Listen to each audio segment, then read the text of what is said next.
আসসালামু আলাইকুম সবাইকে, ওয়েলকাম টু মাই চ্যানেল। আজকে আমরা খুবই একটা স্পেশাল রেসিপি করব। যারা শুটকি ভালোবাসেন তাদের জন্য রেসিপিটা খুবই স্পেশাল হবে। আজকে আমরা রান্না করব সাগরের মলা শুটকি বা ইকান বিলিস। মালয়েশিয়াতে এটাকে ইকান বিলিস বলে। মালয়েশিয়ানরা কিন্তু এটাকে ফ্রাইড রাইস, চিকেন, বিফ অথবা ফ্রাই করেও খায়, কিন্তু আমরা এটাকে আজকে রান্না করব আমাদের দেশীয় স্টাইলে, শুটকি ভুনা করব। তাহলে চলুন দেখে নেওয়া যাক কীভাবে খুব সহজেই দারুণ স্বাদের এই শুটকি ভুনাটা করা যায়। শুটকি ভুনাটা করার জন্য আমরা প্রথমে প্রয়োজনীয় উপকরণগুলো রেডি করে নিব। শুটকি ভুনাটা করার জন্য এখানে আমরা পেঁয়াজ কুচি নিয়েছি 3টা মিডিয়াম সাইজের, আদা বাটা নিয়েছি 1 টেবিল স্পুন পরিমাণ এবং রসুন বাটা নিয়েছি 2 টেবিল স্পুন থেকে একটু বেশি। এই শুটকি ভুনাটায় কিন্তু রসুন এবং পেঁয়াজটা বেশি দিয়ে আমরা শুটকি ভুনাটা করব। এবং কাঁচামরিচটা আমরা নিয়েছি 25 থেকে 30টা কাঁচামরিচ বেটে নিয়েছি। কাঁচামরিচটা আপনারা আপনাদের স্বাদ মতো ইউজ করবেন। আমরা যেহেতু শুটকিটা খুব স্পাইসি করে রান্না করব, তার জন্য কাঁচামরিচটা একটু বেশিই দিয়েছি। এবং মশলাটা আপনারা চাইলে ব্লেন্ড করেও নিতে পারবেন, কিন্তু আমি সাজেস্ট করব শুটকি ভুনার জন্য মশলাটা বেটে নেওয়ার ট্রাই করবেন। বেটে নিলে কিন্তু শুটকি ভুনার টেস্টটা আরও অনেক বেশি আসবে। শুটকি মাছটা রান্না করার জন্য কিন্তু প্রথমে খুব ভালো মতো ধুয়ে পরিষ্কার করে নিতে হবে। তার জন্য আমরা প্রথমে একটা পাতিলের মধ্যে শুটকি মাছটা নিয়ে নিয়েছি। শুটকি মাছটা আমরা প্রথমে গরম পানিতে ধুয়ে নিব এবং তারপরে আবার 2-3 বার ঠান্ডা পানিতেও ভালো করে ধুয়ে নিব। আমরা প্রথমে শুটকি মাছের ভিতরে গরম পানি দিয়ে দিব, দিয়ে 10 মিনিট শুটকি মাছটাই গরম পানিতে রেখে দিব, তারপরে ভালো মতো ধুয়ে পরিষ্কার করে নিব। প্রথমে আমরা একটা প্যানের মধ্যে নিয়ে নিব তেল। তেলটা গরম হওয়া পর্যন্ত আমরা অপেক্ষা করব। তেলটা গরম হয়ে গেছে, এবার আমরা দিয়ে দিব এর মধ্যে পেঁয়াজ কুচি। এখানে কিন্তু আমরা পেঁয়াজ কুচি একটু বেশি পরিমাণে ইউজ করব। শুটকিটা কিন্তু আমরা মূলত রান্না করব বেশি করে পেঁয়াজ, রসুন এবং বেশি করে ধনেপাতা দিয়ে শুটকিটা ভুনা হবে। পেঁয়াজটা দিয়ে আমরা লো হিটে এই সময় রান্না করব। পেঁয়াজটা নেড়ে নেড়ে একটু ভেজে নিব। পেঁয়াজটা কিন্তু আমরা কড়া করে ভাজবো না, হালকা করে ভাজবো, যতক্ষণ না পেঁয়াজটা একটু নরম হয়ে আসে। পেঁয়াজটা হালকা একটু ভাজা হয়ে একটু নরম হয়ে আসবে, তখন আমরা দিয়ে দিব আদা বাটা, রসুন বাটা এবং কাঁচামরিচ বাটা।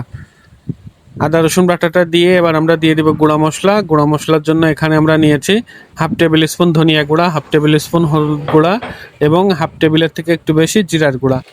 এবার আমরা দিয়ে দিব লবণ স্বাদ মতো, কিন্তু লবণটা কিন্তু আমাদেরকে কমই দিতে হবে নর্মালের থেকে, যেহেতু শুটকিটা কিন্তু সল্টি হয়। সো লবণটা আমাদের রেগুলার যা দেওয়া হয় তার থেকে কম ইউজ করতে হবে এখানে। এবার আমরা মশলাটাকে খুব ভালোভাবে নেড়ে মিক্স করে নিব এবং লো হিটে মশলাটাকে নেড়ে নেড়ে কষাই নিব। এখন আমরা মশলাটা ভালোভাবে কষাবো যতক্ষণ না আদা রসুনের কাঁচা স্মেলটা চলে যেয়ে সুন্দর একটা ভাজা ভাজা স্মেল আসা শুরু হয়, ততক্ষণ আমরা মশলাটা নেড়ে দিব এবং ভালো মতো ভেজে নিব। আদা রসুনের থেকে কিন্তু ভালো মতো কষানো হয়ে গেছে এবং খুব সুন্দর একটা স্মেল আসা শুরু হয়েছে। এবার আমরা দিয়ে দিব আগে থেকে ধুয়ে পরিষ্কার করে রাখা আমাদের মলা শুটকি বা ইকান বিলিসটা মশলার মধ্যে দিয়ে দিব। এবার এই শুটকিটাকে মশলার সাথে আমরা খুব ভালো মতো কষাই নিব। এখন এই রান্নাটা কিন্তু আমরা পুরোটা সময় লো হিটে রান্নাটা করব। এখন কিন্তু আমরা এর ভিতরে আর কোনো পানি ইউজ করব না। আমরা কিন্তু শুরুতেই শুটকিটা গরম পানিতে ভিজিয়ে রাখছিলাম 10-15 মিনিট। শুটকিটা কিন্তু আমাদের হাফ সেদ্ধই হয়ে গেছে। এখন কিন্তু আমরা শুধু শুটকিটা লো হিটে রান্না করব এবং নেড়ে নেড়ে ভালো মতো কষাবো। যত ভালো করে কষানো হবে শুটকিটা কিন্তু তত বেশি টেস্ট হবে। শুটকিটা কিন্তু আমরা খুব সুন্দরভাবে কষায় নিয়েছি। দেখতে পাচ্ছেন শুটকিটা কিন্তু কালারও চেঞ্জ হয়েছে এবং তেল মশলার সাথে খুব সুন্দর করে মিক্স হয়ে গেছে। এবার আমরা দিয়ে দিব এর ভিতরে সবথেকে মেইন উপাদান ধনেপাতা কুচি। এখানে কিন্তু আমরা 1 প্লেট পরিমাণ ধনেপাতা কুচি করে নিয়েছি। ধনেপাতা কুচিটা এই শুটকির মধ্যে যত বেশি দেওয়া হবে শুটকিটা কিন্তু তত বেশি টেস্ট হবে। এবার আমরা ধনেপাতা কুচিটা দিয়ে শুটকির সাথে আবার নেড়ে আবার ভালো মতো কষায় নিব। রান্নাটা কিন্তু আমরা পুরোটা সময় চুলার জাল লো হিটে রাখবো এবং পুরোটা সময়ই কিন্তু একটু পর পর নেড়ে দিয়ে রান্নাটা করতে হবে, নাহলে কিন্তু পাতিলের নিচে লেগে যাবে। ধনেপাতাটা দিয়ে আমরা আর 3-4 মিনিট রান্না করব, তাহলেই কিন্তু আমাদের রান্নাটা হয়ে যাবে। এখন আমরা পুরোটা সময় নেড়ে দিব। নেড়ে দিয়ে শুটকিটা ধনেপাতার সাথে খুব ভালোভাবে মিক্স করে নিয়ে কুক করে নিব। রেসিপিটা যদি ভালো লাগে আপনারাও বাসায় ট্রাই করে দেখবেন। এটা কিন্তু খুবই টেস্টি একটা শুটকি রান্না।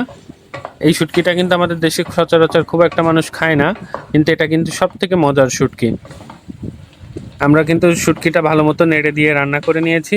আমাদের শুটকিটা কিন্তু অলমোস্ট রান্না হয়ে গেছে। আমরা জাস্ট 1-2 মিনিট রান্না করব, তাহলে কিন্তু শুটকিটা রান্না হয়ে যাবে। সো আমাদের ইকান বিলিস ভুনা বা সাগরের মলা শুটকি ভুনা কিন্তু রান্না হয়ে গেছে। শুটকি ভুনার চেহারাটা দেখেই বুঝতে পারছেন কতটা টেস্টি হয়েছে। রেসিপিটা কেমন লাগলো কমেন্টে অবশ্যই জানাতে ভুলবেন না। সো আমাদের শুটকি ভুনা রেডি টু সার্ভ। গরম গরম ভাতের সাথে স্বাদ কিন্তু অতুলনীয়। এই শুটকি ভুনাটা হলে কিন্তু আর কোনো কিছু লাগবে না, এটা দিয়ে 1 প্লেট ভাত খেয়ে ফেলা যাবে ইজিলি।